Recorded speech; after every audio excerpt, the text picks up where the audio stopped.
आज रुपेशला जाऊन 15 दिवस झाले होते. घरातील वातावरण शांत झालं होतं. ऋतुजाच्या सासरचे माहेरचे 13 दिवस झाल्यावर घरी परतले होते. जसं काही कधी एकदा हा कार्यक्रम संपता याची जणू ते वाटच पाहत होते. त्यांचे असे अचानक जाणे हा जणू काही ऋतुजाचा दोषच धरला होता. जाणारा गेला, त्याचे 13 दिवस झाले आणि प्रत्येकजण आपापल्या कामात व्यस्त झाला. कोणाच्या जाण्याने कोणाचे आयुष्य थांबत नाही हे म्हणतात ते खरं आहे. पण जेव्हा एका स्त्रीच्या आयुष्यातून तिचा नवरा असा अचानक निघून जातो, तेव्हा सर्वात जास्त फरक हा तिलाच पडत असतो. बाकी सर्व काय आपल्या आपल्या मार्गावर निघून जातात, आपल्या आयुष्यात पुढे जातात. पण स्त्रीचं आयुष्य मात्र अजूनही तेथेच थांबलेलं असतं, जेथे तिचा जीवनसाथी तिला अर्ध्यावर सोडून गेलेला असतो. ऋतुजाच्या बाबतीत देखील असंच काहीसं घडलं होतं. ती आपल्या मुलीला जवळ घेऊन शांतपणे गॅलरीत एकटक बाहेर बघत बसलेली होती. जणू काही संपूर्ण आयुष्य तिच्यासमोर रिकामं आहे. ती आपल्याच विचारात हरवलेली असते. इतक्यात अचानक डोरबेलने ती भानावर आली. तेव्हा तिने दरवाजा उघडला. तेव्हा समोर तिचा छोटा दीर आलेला होता. तो ऋतुजाला म्हणाला की, "वहिनी, कोल्हापूरला कामासाठी चाललो आहे, तर गाडी घेऊन जाऊ का?" असं त्याने दरवाजातूनच विचारलं. तेव्हा तिने काही न बोलता कारची चावी हातात दिली आणि तो चावी घेऊन निघून गेला. ऋतुजा विचार करू लागली की जेव्हा टू व्हीलर घेतली तेव्हा रुपेश माझ्या मागे लागायचा की शिकून घे, पण मी काही त्याचं ऐकलं नाही. तेव्हा ऋतुजा म्हणायची, "तुम्ही आहात ना, मग काय गरज आहे मला शिकायची?" मग त्यानंतर टीना थोडी मोठी झाल्यावर बाहेर फिरायला जाताना सोयीस्कर व्हावं म्हणून कार घेतली. तेव्हाही रुपेश ऋतुजाला सांगायचा की तू गाडी चालवायला शिकून घे, तुझ्या कधी ते उपयोगी पडेल. पण तेव्हा देखील ऋतुजाने टाळाटाळ केली. गाडी शिकायला कंटाळ केला. तिला वाटायचं की आपला नवरा इतका खंबीर असताना, तो इतकी छान ड्रायव्हिंग करत असताना आपल्याला वेगळं शिकण्याची काय गरज आहे. पण आज तिला त्या सर्व गोष्टी आठवत होत्या. आज आपल्याला गाडी चालवता आली असती तर कोणाची हिंमत होती का गाडीची चावी मागायची? पण जाऊ दे, नाहीतर पडून राहण्यापेक्षा ते चालवतात तर चालवू दे.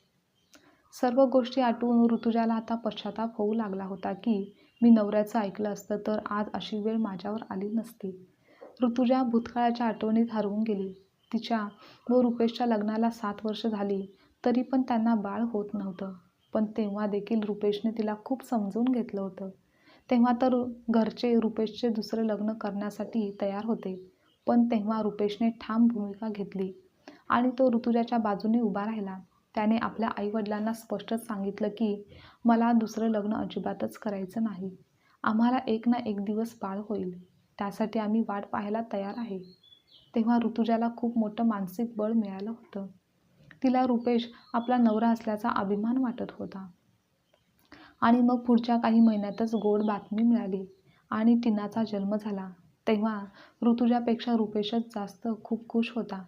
काही वर्ष खूप छान आनंदात सुखात गेली. पण म्हणतात ना, सुखी संसाराला कोणाची ना कोणाची नजर लागते. तसंच ऋतुजाच्या बाबतीत झालं. एक दिवस ऑफिसच्या कामासाठी रुपेश ऑफिसच्याच गाडीतून बाहेरगावी जात होता. तेव्हा परत येताना हायवेवर त्याच्या गाडीचा मोठा अपघात झाला आणि रुपेश गंभीर जखमी झाला. तेव्हा त्याला दवाखान्यात दाखल केलं. जेव्हा ही बातमी त्याच्या घरी समजली तेव्हा त्यांच्यावर तर दुःखाचा डोंगर कोसळला आणि सर्वांनी दवाखान्यात धाव घेतली. खूप प्रयत्न केले, पण रुपेश काही वाचला नाही. कारण त्याचा त्या अपघातामध्ये खूप रक्तस्राव झाला होता. त्यामुळे तो देवाघरी गेला आणि ऋतुजाची तर पायाखालची जमीनच सरकली. तिच्या वाट्याला असं इतकं मोठं दुःख आलं की ते कधीच भरून निघणार नव्हतं.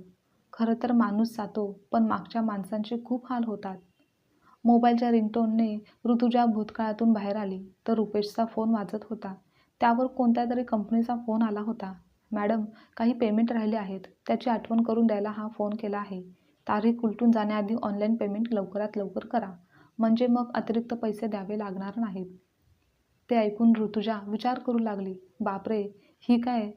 रुपेशने कुठे कुठे यांनी पैसे गुंतवले आहेत, देव जाणे.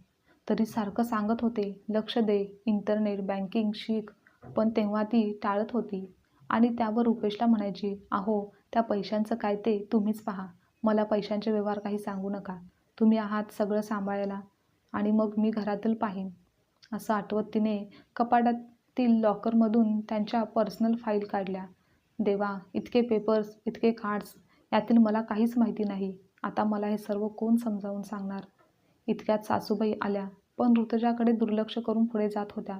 तेव्हा ऋतुजाने त्यांना आवाज दिला. ती बोलते की मला सर्व बँकेचे व्यवहार समजून घ्यावे लागतील. रुपेश होते तेव्हा तेच सर्व व्यवहार बघायचे, त्यामुळे मला कोणत्याच गोष्टीचं टेन्शन नव्हतं आणि मी तेव्हा कधी जाणून घेण्याचा प्रयत्न देखील केला नाही.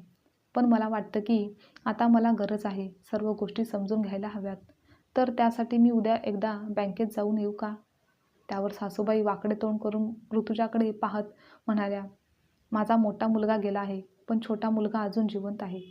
माझ्या मोठ्या मुलाच्या पैशाबाबत, त्याच्या व्यवहाराबाबत काय करायचं आहे आणि काय करायचं नाही ते बघेल. आणि याआधी ऑफिसच्या नेहमी जबाबदाऱ्या तुझ्या नवऱ्यावरच होत्या, पण आता माझा लहान मुलगा सर्व सांभाळेल. आता मला वाटतं सर्व जबाबदारी लहान मुलानेच घ्यावी, असं सासूबाई तुटकपणेच ऋतुजाशी बोलत होत्या. पण त्या असं का बोलत होत्या माहिती नाही. पण जेव्हा टीनाचा जन्म झाला होता तेव्हा एकदा त्या बोलता बोलता बोलल्या होत्या की फक्त बाळ होऊन काय उपयोग, मुलगीच तर झाली आहे. जर मुलगा एखाद्या वेळेस झाला असता तर वंशाला दिवा तरी मिळाला असता. आणि आता ही पोरगी दुसऱ्या घरी जाणार, असं सासूबाई तेव्हा बोललेल्या होत्या. त्याचा नेमका असा अर्थ आज ऋतुजाच्या लक्षात आला होता. ते शब्द तिच्या लक्षात आले, पण तेव्हा ऋतुजासोबत रुपेश होता, म्हणून सासूबाईंच्या बोलण्याचे तेव्हा तिला काहीच वाटले नाही. पण त्या सर्व गोष्टी नव्याने समजत होत्या. ऋतुजाच्या दिराला मुलगा होता, त्यामुळे सर्व संपत्ती त्यालाच मिळाली पाहिजे, कारण तो वंशाचा दिवा आहे, असं ऋतुजाच्या सासूबाईंना वाटायचं. म्हणूनच तर त्यांना ऋतुजाच्या मुलीला या प्रॉपर्टीमध्ये भागीदार करून घ्यायचं नव्हतं. असा सासूबाईंच्या बोलण्याचा अर्थ तिला आता समजला होता. पण ती विचार करते, मी एकटी असते तर सर्व सहन केलं असतं, पण माझ्यासोबत माझी मुलगी आहे आणि माझ्या नवऱ्याने रुपेशने दिवस रात्र कष्ट करून, इतकी मेहनत करून एवढं वैभव उभं केलं आहे, मिळवलं आहे आणि त्याची हकदार माझी मुलगीच आहे. मी तिचा हक्क तिला मिळवूनच देणार. त्यासाठी मी काहीही करायला तयार आहे. मला आता सर्व गोष्टी शिकायला हव्यात, असा विचार करून ऋतुजाने तिच्या भावाला फोन केला आणि त्याला सर्व परिस्थिती सांगितली. तेव्हा भावाच्याही सर्व गोष्टी लक्षात आल्या. त्यामुळे दुसऱ्या दिवशी तिचे भाऊ आणि वहिनी घरी आले. तेव्हा ऋतुजा भावाला म्हणाली की 2 गाड्या आहेत, ते विकून टाकू आणि ते पैसे बँकेत जमा करूयात. पण ऋतुजाचं हे बोलणं काही भावाला आवडलं नाही. आपली बहीण अशा ह्या बिकट परिस्थितीत हतबल होऊन हे बोलत आहे हे त्याला समजलं होतं आणि आपल्या बहिणीला असं हताश झालेलं त्याला बघवलं नाही. परिस्थितीपुढे हार मानणं हे काही त्याला बहिणीचं वागणं रुचलं नाही. आणि जर आता आपली बहीण खचून गेली तर पुढच्या आयुष्यात कशी काय सामोरी जाईल, असा विचार भावाच्या मनात सतत येत होता. आणि आता जे तिचं आणि हक्काचं आहे ते तिला मिळवूनच द्यायचं, असा त्याने निश्चय केला. तो बहिणीचं बोलणं ऐकून खोलवर विचार करू लागला की आज छोट्या छोट्या गोष्टीसाठी तिला दुसऱ्यांकडे हात पसरवावे लागत आहेत. मी जरी तिचा हक्काचा भाऊ असला तरी आज स्वतःच्या मनावर दडपण आणून अशा गोष्टी तिला सांगाव्या लागत आहेत. आपली बहीण स्वावलंबी व्हायला हवी, त्यासाठी आपणच आता कठोर व्हायचं, असं त्याने ठरवलं. खरं तर ऋतुजा चांगली शिकलेली मुलगी होती, पण लग्नानंतर तिने कोणतेच व्यवहारज्ञान आत्मसात केलेले नव्हते आणि तिने ते शिकण्याचा किंवा वापरण्याचा कधीच प्रयत्न केला नाही. कारण तिचा नवरा रुपेशच सर्व काही गोष्टी पाहत होता. त्यामुळे ती निश्चिंत होती. पुढे जाऊन आयुष्यात आपल्यावर अशी काही वेळ येईल असं तिला कधीच वाटलं नाही. आणि आज परिस्थिती अशी निर्माण झाली होती की तिलाच स्वतःला खंबीर व्हावं लागणार होतं. आणि तिच्या भावाला सुद्धा हेच वाटत होतं की ऋतुजाने स्वावलंबी व्हावं. म्हणून तो बोलतो की ऋतुजा, दोन्ही पण गाड्या विकायची काहीच गरज नाही. तू आहेस ना गाडी चालवायला, आणि दाजी गेल्यावर ऑफिसची सगळी जबाबदारी तू घ्यायला हवी. अरे दादा, तुला तर माहितीच आहे, मला 4 व्हीलर काय 2 व्हीलर पण येत नाही. मग तू असं कसं बोलू शकतोस? अगं मग तो तुझा प्रश्न आहे, तू शिकायला हवं. अजूनही तू गाडी चालवायला शिकू शकतेस. भावाचं बोलणं ऐकून ऋतुजाला वाईट वाटलं. मनात भीतीसुद्धा होती. इतक्यात भाऊ बोलतो, हे बघ, तुला मी 1 महिना देतो. या महिन्यात तू गाडी, बँक, ऑफिसमधील व इतर व्यवहार, काम सगळं काही शिकून घे. त्यानंतर तुझं तू बघ. तुला सर्व गोष्टी आता यायला हव्यात, कारण दरवेळेस काही आम्ही तुझ्याकडे मदत करायला येणार नाही. येथे तुझ्या प्रॉब्लेमकडे लक्ष द्यायला कोणाला पण वेळ नाही. अरे दादा, मला एवढ्या सर्व गोष्टी शिकायला जमणार नाही. मी एकटी सर्व हे कसं काय करणार? मी एकटी कशी शिकणार?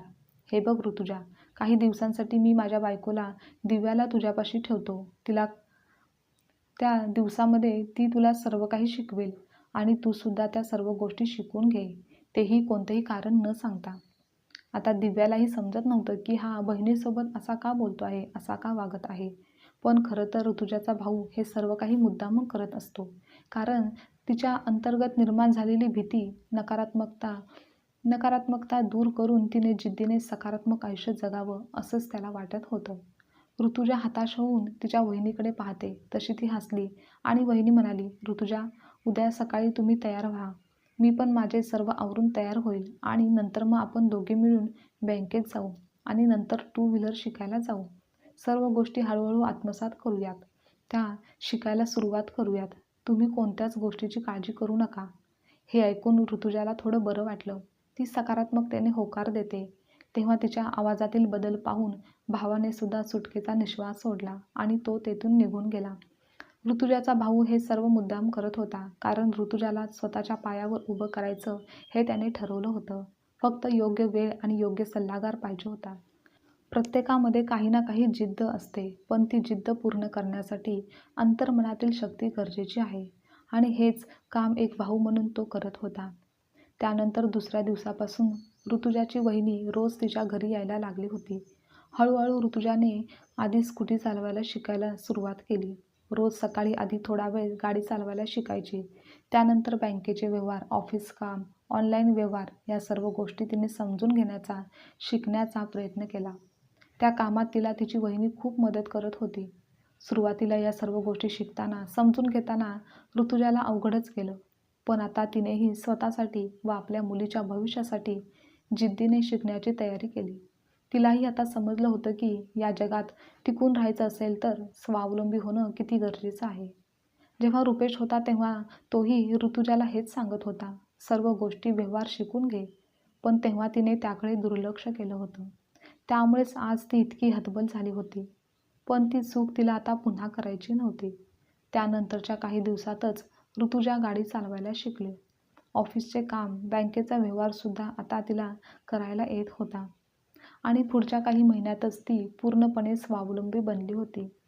ती आता तिचं जीवन आत्मविश्वासपूर्वक जगत होती आणि हे केवळ शक्य झालं ते तिच्या भावामुळे आणि तिच्या विश्वासाने. आयुष्यात कधी कोणाच्या काय वेळ येईल हे कधीच कोणाला सांगता येत नाही. म्हणूनच आजच्या या काळात प्रत्येकानेच स्वावलंबी असावं, म्हणजे मग पुढे जाऊन कोणतीही अडचण येणार नाही व आपला कोणी गैरफायदा देखील घेणार नाही. आजची कथा तुम्हाला आवडल्यास लाईक, शेअर, कमेंट करा आणि चॅनलवर नवीन असाल तर चॅनलला सबस्क्राईबसुद्धा नक्की करा.